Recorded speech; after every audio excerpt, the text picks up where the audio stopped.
This is Zach from Jay-Z Anime, and I want to talk about quite a few things, so I guess we could call it like a midweek anime recap. First thing I want to talk about, I just got done watching Boruto, and it was amazing. Great episode. I mean, obviously, a lot of this is repeat, from the manga and the movie arc, but they did throw in a little extra new thing. Can't wait to see it. The debut of Urashiki has happened, people, and he landed on the moon, and there's a little bit of scene between Teneri and Urashiki, so that's, look forward to that. I'm not going to try to spoil anything, you haven't seen it. Great scene. Also, I have a theory, maybe, I think, because I do read the manga of Boruto. There also may have been a little, Easter egg of a Kara member in this episode. Obviously, as well, it was Himawari's birthday, and then, of course, Naruto only sent a shadow clone and dropped a cake, and I knew it was happening the whole time, and I don't know if they changed the soundtrack or not, but they definitely built it up with the music. And even though I knew it was coming, I was like, oh, don't do it, Naruto. Why can't it change this time? Just get the cake to the table. And then splat. And of course, Boruto goes into rage mode. And then Himawari's just kind of upset. I mean, the whole family's upset, And it's just one of those scenes where it's just you want to call, Boruto is just this bratty, spoiled kid, but, for once, because of his, anger, you kind of, you approve it, you're yeah, you deserve to do that, you deserve to be upset on that one, some of this other stuff you do, you're just a spoiled kid, but that, yeah, you deserve it, yeah, get mad, and then, of course, in the... I want to say ending, or I don't know if it's the ending or the outro scene or preview scene, whatever you want to call it, the last episode, you got to see Sasuke, debut back, and of course he was in another realm, on the, chasing down Momoshiki and Kenshiki, which in this episode, I was expecting their fight, but it did not happen. And I was a little disappointed. But I was thrown off. I mean, I'm not mad because you got the debut of Urashiki and Teneri on the moon, which was cool, and they had a little bit of scene and dialogue, whatever. But I was expecting, Kenshiki and Sasuke to open up the episode and have their little fight or whatever. So, I wasn't ready. I'm not mad, because I did, if you guys don't watch, a lot of people don't watch the outro song and then the preview of the next episode, they go ahead and go somewhere else, go about their life, whatever they do. So the preview of the episode, of the next episode, I think there's going to be a flashback.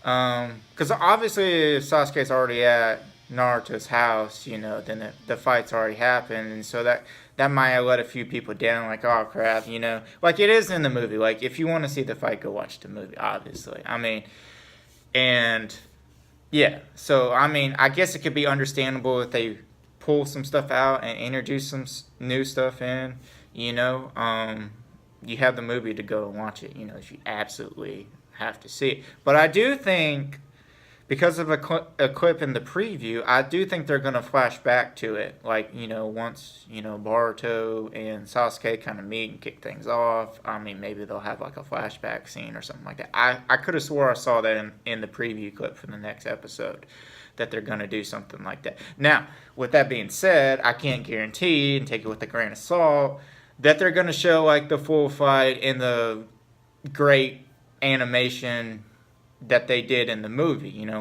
In the movie it was animated and it was amazing. Great scene, great fight, I can't guarantee they'll do the same thing. Because it's kind of, from what I've noticed so far of how they're kicking off this arc, is they're pulling some stuff and then detailing other stuff. With the scientist guy, I always butcher his name, so I'm not going to try.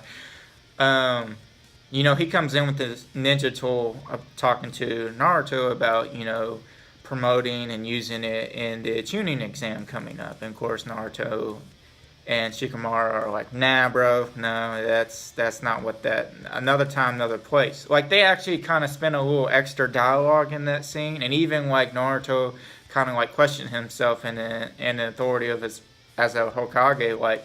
Was that the right thing to do, or like was I rude to him? So that was kind of better to see because you see the better development, and then after that it cuts to a scene, and that's where like I think a Akara member appeared is in the next scene when he's back in his laboratory and he's kind of frustrated with Naruto, and then he's thinking about the young lord, which is Baruto, and saying he would get me better and understand me better and what I'm trying to do for the good of the village, and that was kind of cool to see the extra scene where Naruto kind of questions himself, because it wasn't that Naruto didn't believe and what he was doing as a scientist. It's just that in the tuning exam he just didn't improve it. Like he purposely wants to see the weaknesses in the shinobi coming up and the strength. But if you have a scientific ninja tool, weapon that can spit out any jutsu, I agree with Naruto. Like, it would be hard to see their weaknesses and strength when you just allow them to use a tool that, I can put this capsule in and it shoots out this water jutsu, this lightning jutsu, whatever it may be.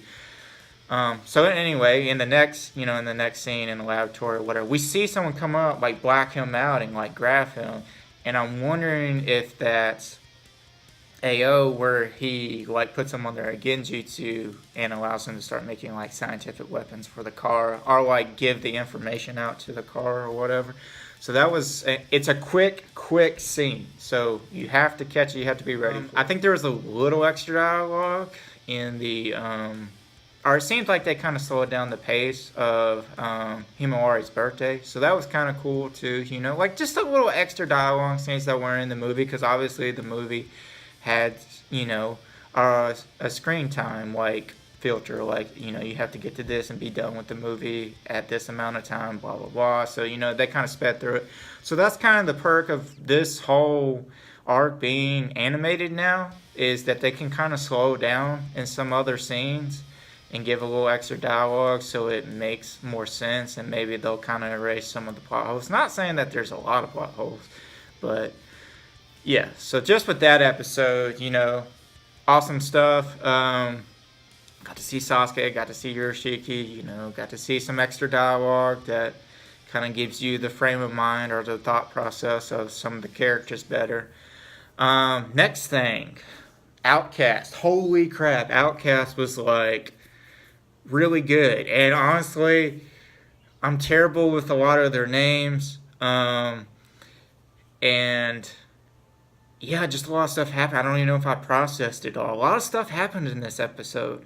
I guess off the top of my head, the first thing that comes to mind. So you have two foreign people that show up in the Tournament of Power that are friends of I forgot what the Tenshiki or whatever he's called, the head Kung Fu guy or whatever. Yeah, so he had two foreign friends come in from Europe that were kind of mysterious. And then they had I want to say that a scout team or something like that, putting up a perimeter because there's some unexpected possible foes entering the tournament, and either scouting or doing something to the other participants or whatever. So that happened. Also, a huge family secret was revealed in this episode that was definitely caught me off guard, which was I want to say the Fu family. The family, just in case I butchered the name, the family that controls the spirits. So, supposedly, there's the father, or there's the daughter and the son that are participating in the tournament, and then the father, the older guy, is their family owns or has rights to or knows one of the 8 forbidden kung fu techniques, or real sacred techniques, whatever you want to call it. But somehow this other family knows it, and he's just kind of bewildered, and the son gets toasted. It was in the last episode, but they kind of recap on it in this episode as well. He gets just obliterated by this other guy. Really for the sake of, I wouldn't call it strength, He was really trying to save the spirit's like wife, and so he was just taking a pounding for the sake of spirits. Because this other guy was like eating the spirits for power and strength, and the son of the Fu family is like, he thinks of them as like companions and respects them, honors them, everything like that. So in that regard, he gets owned. Like, he just gets the snot beat out of him. And of course, the father comes in question and is like, hey man, what happened to my son in the tournament and all this stuff? And then he finds out the family secret that his grandfather actually, in the war, like, sold out his kung fu technique to stay alive, to keep his family afloat and alive and everything, to this other family. And has pretty much like carried the name and the weight of the family, as far as like in a good reputation.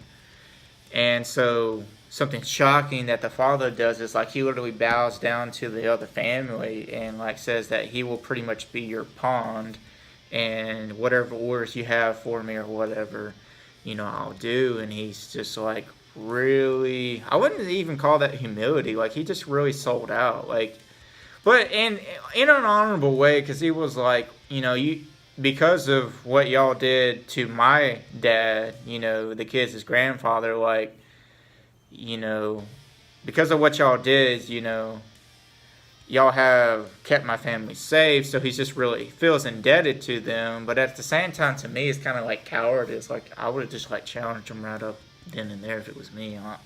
Been like, okay, like, look, my grandfather may have did this, and there may be all these past deeds and, smears of our ancestors or whatever, but like, for this technique right now, homie, we're the family that's been known for it. I'm taking back my rights. Like, I challenge you. And also, your son just totally just acted like a barbarian during the tournament and just beat the crap out of my son, even when the match was over.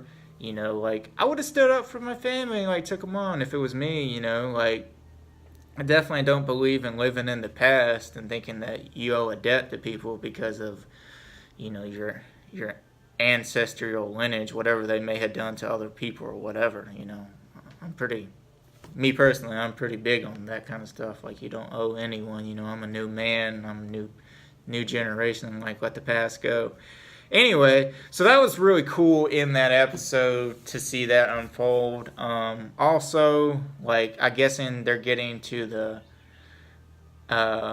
final rounds of the tournament. So Sauron is about to really have to actually fight his, you could say, second real fight, but in my opinion, the first real fight. Because even on the fight he did with that guy that had like the poisonous gas or like aura or chi, whatever, chakra, whatever you want to call it. Naruto, I call it chakra, and I think a lot of the stuff they do, you could just call it jutsu as well. But anyway, it's hard to unsee it. Anyway, though, yeah, so he had kind of read up, not saying that you technically can't do that. I mean, read up on your opponent. He kind of, I guess thinking about it, I guess it was fair and square because he just read up on his opponent. But anyway, yeah. So if you don't really consider that a real fight, it's debatable. Then coming in the future episodes, if not next episode, he will actually be having his first fight in the tournament, in the finals, because he's kind of MacGyvered his way through all the other fights, with his shenanigans, to say the least. But yes. So that was pretty cool. Like I said, pretty cool recap of the anime this week. Got some more coming. I mean, we'll have Dance with the Dragons, Letters of the Grand Crest coming later this week. So, yes, be sure to tune in. This is Jay-Z Anime.